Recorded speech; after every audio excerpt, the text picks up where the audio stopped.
Do you love Drew? Deal with that now. Deal with it later. No, don't do anything.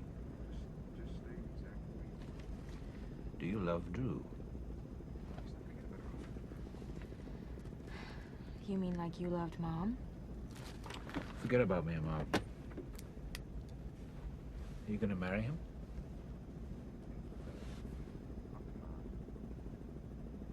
Probably.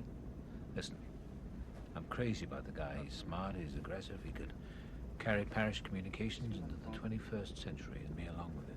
Mm-hmm. So what's wrong with that? That's for me. I'm talking about you. It's not what you say about Drew, it's what you don't say. Maybe you're not listening. Oh, yes, I am. There's not an ounce of excitement, not a whisper of a thrill. This relationship has all the passion of a pair of titmice.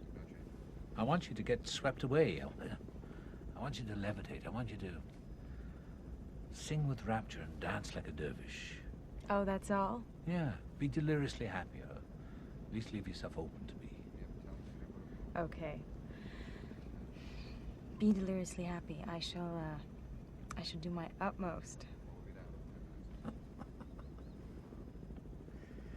I know it's a cornball thing, but love is passion, obsession, someone you can't live without. I say, fall head over heels. Find someone you can love like crazy and who'll love you the same way back. How do you find him? Well, you forget your head and you listen to your heart. I'm not hearing any heart. Because the truth is, honey, there's no sense living your life without this. To make the journey and not fall deeply in love, well, you haven't lived a life at all. But you have to try, because if you haven't tried, you haven't lived.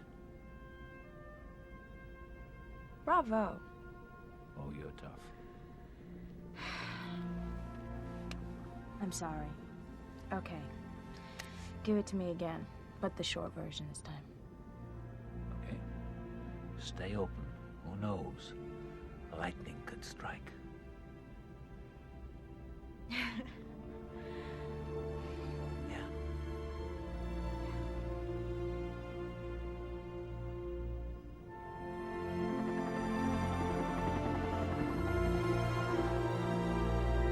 Well, what do you think? Is it